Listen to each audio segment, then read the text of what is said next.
Sir actually यहाँ मैंने नाम टैटू खुदवाया हुआ है हाथ में। आपने हाथ पे टैटू बनवाया हुआ है, उस पे क्या लिखा हुआ है? मेरे हस्बैंड का नाम है। उनकी डेथ हो गई थी, 3 साल हो जाएंगे उनको गुजरे। तो जब उनकी डेथ हुई तो मेरा बेटा 45 दिन का था और ससुराल वालों ने मनहूस कह के घर से निकाल दिया था, कह के कि पाँव शुभ नहीं है।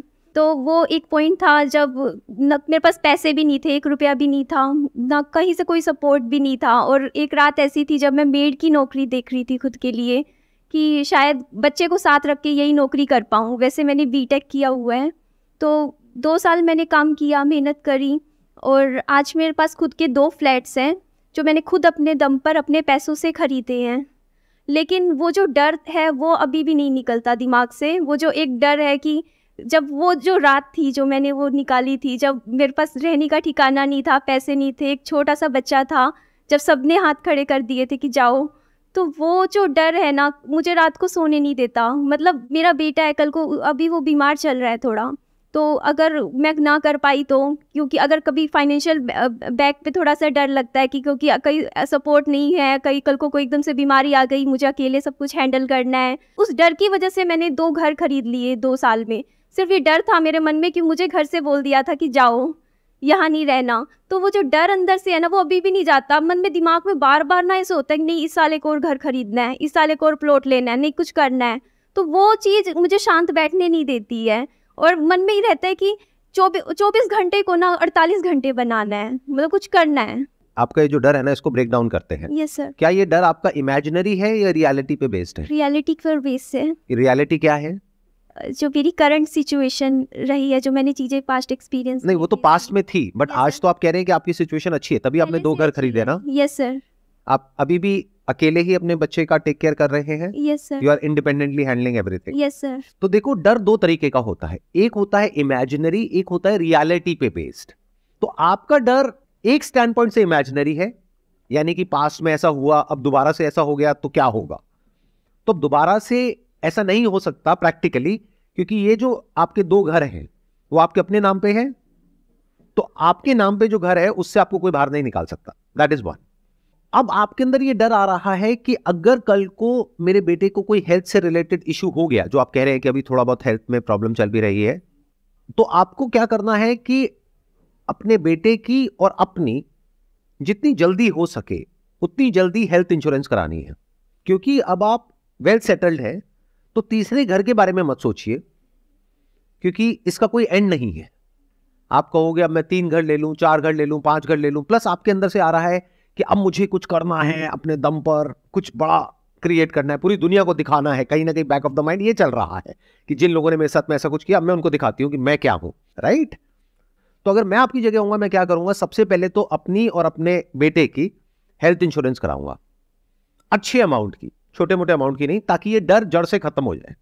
डर क्या है कि आज मान लो आपके 2 घर हैं, वो भी आई एम अज्यूमिंग कि हो सकता है आपने शायद लोन पे भी लिया हो। ये आपका जो फियर है ये कोई इमेजिनरी नहीं है, ये रियल है। ऐसा हो भी सकता है कि भगवान ना करे कोई ऐसी बीमारी हो जाए जिसकी वजह से वो घर सेल करने पड़ जाए। तो अब इस डर को खत्म करने का क्या तरीका है? अपनी एक हेल्थ इंश्योरेंस कराओ, जिसके लिए बहुत ही नॉमिनल आपको प्रीमियम देना है। तीसरा घर खरीदोगे, अननेसेसरी अपने ऊपर ईएमआई का बर्डन बढ़ाओगे और उसका कोई यूज भी नहीं है, वहां पे आपको रहना भी नहीं है। That is one. सेकेंड, कि आपके अंदर से आ रहा है कि मुझे कुछ करना है, मुझे दुनिया को दिखाना है, तो आप ऑलरेडी बहुत कुछ कर चुके हो। क्योंकि आप बता रहे हो कि एक ऐसी स्टेज थी आपकी लाइफ में जब आपने बीटेक किया था और आप मेड की नौकरी करने के बारे में सोच रहे थे। आज आपने अपने पैसों से अपने बेस पर 2 घर खरीद लिए हैं। तो क्या ये छोटी चीज है? ये बहुत बड़ी बात है। तो ऑलरेडी आप बहुत कुछ अचीव कर चुके हो। अब आपको किसी को प्रूव करने के लिए या किसी को दिखाने के लिए नहीं जीना है, नहीं तो अपनी लाइफ को खो दोगे। अपनी लाइफ के जो अच्छे मोमेंट्स हैं या जो आप एक्चुअल में कर सकते हो उस सबको खो दोगे। बस इसी रेस में भागते रहोगे कि पूरी दुनिया को मैं प्रूव करूंगी कि देखो मैं क्या हूं। And that is the problem with most people. किसी को प्रूव करने के लिए अपनी जिंदगी को मत जियो। ये ऐसा है कि अपनी जिंदगी, जो कि बहुत बड़ी एक चीज हमको मिली है, उसको हमने बहुत छोटा कर दिया है। ऐसे लोग जो हमारी केयर भी नहीं करते, उनको हम कुछ प्रूव करना चाहते हैं। अरे उनको छोड़ दो, वो पास थे, उनको छोड़ दो, उनको भूल जाओ, आगे बढ़ो लाइफ में। बहुत कुछ है जो आप कर सकते हो, उसको देखो कि आप क्या कर सकते हो। Not for money, not for third house, but for creating a better world for you and for your son, तो हो सकता है आपकी जो पूरी की पूरी अप्रोच है वो ही बदल जाएगी, तब आपके सोचने का तरीका बिल्कुल बदल जाएगा। I hope that answers your question. Yes sir. Sir एक मैं जो विडो के लिए जो स्टिग्मा बनाया हुआ है उसके बारे में अगर आप थोड़ा बोलें तो अच्छा लगेगा। ऐसी सिर्फ एक मेंटालिटी नहीं है, कास्ट सिस्टम को लेकर के है, Yes, sir. विडोज को लेकर के है, डिवोर्स को लेकर के है, सर ऐसे बहुत सारे इश्यूज हैं जिसको लेकर के अभी भी लोगों की जो सोच है वो बहुत ही कंजर्वेटिव है। कंजर्वेटिव है। तो मेरे कहने से या किसी के कहने से या किसी के करने से तो वो बदलने वाले हैं नहीं। ऐसे जो लोग होते हैं जिनकी इस तरह की सोच होती है, उनका जो माइंड होता है ना वो बंद होता है पूरी तरीके से। उनको ना तो किसी की बात समझ आती है, बस जो पुराना जो चला आ रहा है बस वही समझ आता है और वो वहीं घूमते रहते हैं। वो बिल्कुल ऐसा है कि एक पेड़ है जो बिल्कुल ही रिजिड हुआ पड़ा है, तो वक्त के साथ साथ ऐसे जो पेड़ होंगे वो सब कट जाएंगे। किसी को भी ऐसे माँ बाप नहीं चाहिए जिनकी सोच बहुत ही कंजर्वेटिव हो, या ऐसे रिलेटिव्स नहीं चाहिए, ऐसे लोग नहीं चाहिए। तो जब यंग जनरेशन को ऐसे लोग चाहिए ही नहीं तो लोगों का होगा क्या, सोचो। तो वो लोग इसलिए नहीं बदलेंगे क्योंकि उसमें आपका फायदा है, वो इसलिए बदलेंगे या उनको इसलिए बदलना पड़ेगा क्योंकि उसमें उनका फायदा है। आज की डेट में भी बड़े बड़े शहरों में, मैं गांव की तो बात ही नहीं कर रहा, कि जब पता लगता है, वैसे तो इलीगल है कि आप पता नहीं कर सकते अल्ट्रासाउंड में कि लड़का है लड़की है, लेकिन आज भी ये हो रहा है कि जहां पे पता किया जाता है कि पेट में लड़का है लड़की है तो गिरा दो। Yes sir. इसमें हाथ किसका है? क्या सिर्फ उन लोगों का है, सिर्फ मेल्स का है, या फीमेल्स का भी है? फीमेल्स का। कि जो लड़के की माँ है तो एक फीमेल आ गई, यस सर। वो लड़की खुद है तो एक फीमेल एक और आ गई, यस सर। तो दोनों फीमेल्स ने मिल करके उस बच्ची को मारा। Yes sir. स्टैंड लेना चाहिए था खुद के लिए, तो उनको स्टैंड लेना चाहिए ना, तो वो स्टैंड क्यों नहीं लेते? नहीं ले रहे। सोचो, लगाओ दिमाग। फीमेल नहीं चाहती है, कई फीमेल्स होती हैं जो नहीं गिराना चाहती, जो स्टैंड लेना चाहते हैं, बट कहीं ना कहीं वो जो एक डर, एक जो सोसाइटी, जो फैमिली, जो हस्बैंड, वो हमेशा उसे क्या करता है, डोमिनेट करता है।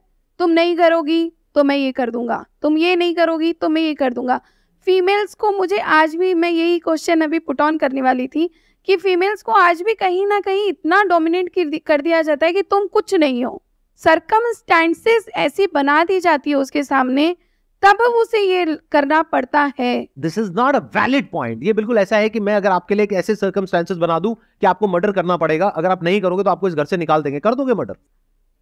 आज की डेट में जो लॉज हैं इंडिया में वो इतने स्ट्रांग हो गए हैं जिसकी कोई हद नहीं है विमेन के स्टैंड पॉइंट से। तो बहुत सारी विमेन इसका मिसयूज भी कर रही हैं कि अगर एक आदमी ने कुछ गलत नहीं भी किया है, लेकिन अगर विमेन चाहे तो उसकी और उसकी पूरी फैमिली की धज्जियां उड़ा सकती है एक सेकंड के अंदर अंदर। लीगली इतना स्ट्रांग है जो लॉ है। कितने मेरी इस बात से एग्री कर रहे हैं? सब एग्री कर रहे हैं। अब वो टाइम गया कि आप अपनी बीवी को मारते रहोगे, पीटते रहोगे और वो चुपचाप बैठी बैठी ये बोलती रहेगी कि नहीं ये तो मेरे पति हैं, परमेश्वर हैं, मैं इनके चरणों की दासी हूं। मेरे को नहीं लगता कि वो टाइम है, बल्कि इसका उल्टा भी हो सकता है। अब जो पावर डायनामिक्स है जो पहले वन साइडेड थी, अब वो वन साइडेड नहीं है। विमेन के पास में पावर कम नहीं है, बहुत पावर है। बल्कि ये भी कहना गलत नहीं होगा, मेन से ज्यादा पावर है। अगर कोई आदमी चला जाए कि मेरे साथ में कुछ गलत हो रहा है घर में, मेरी बीवी मुझे मार रही है, तो जैसे आप अभी हंस रहे हो ऐसे पुलिस वाले हंसेंगे, चल भाग यहां से। और अगर एक विमेन चली जाए वहां पर तो सीधा उसको पकड़ के लाएंगे और उठा करके फैमिली समेत और लॉकअप में डालेंगे, फिर बात करेंगे, बता बेटा क्या हुआ है। कहने का मतलब है कि अब ये जो बातें हैं वो इतनी रेलेवेंट नहीं है, एटलीस्ट ऐसी जगहों पे जहां पे अवेयरनेस है, जहां पर एजुकेशन है, जहां पर लोगों को इसके बारे में पता है।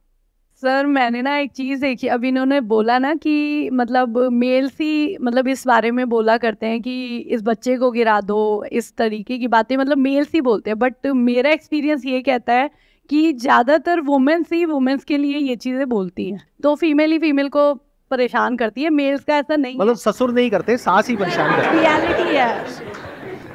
आपने बोल तो दिया रियलिटी है, लेकिन क्या आप ये कैमरे में रखना चाहेंगे? हाँ बिल्कुल सर, मेरी सास बहुत अच्छी है, बट सर ये सबके लिए नहीं है। नहीं सर मेरे हस्बैंड आए हैं। सर मेरी सास बहुत अच्छी है, लेकिन और सबकी सास बुरी है। नहीं, बढ़िया। सास का ही नहीं है, मैं एक चीज बोल रही हूँ कि हाँ। ये फीमेल ही क्रिएट ज्यादा करती हैं। तो आप मेरी इस बात से एग्री करते हैं जो बात मैं कह रहा हूँ? बिल्कुल सर। कि अब जो सिनेरियो है वो चेंज हो रहा है। मैं ये नहीं कहूंगा पूरी तरह से चेंज हो गया है, लेकिन बहुत तेजी से बदल रहा है। और वो लोग जो नहीं बदलेंगे वक्त के साथ साथ में, जो आपका क्वेश्चन था कि लोग ऐसे हैं वैसे हैं वैसे हैं, मैं कह रहा हूं वो सारे खत्म हो जाएंगे आने वाले टाइम में।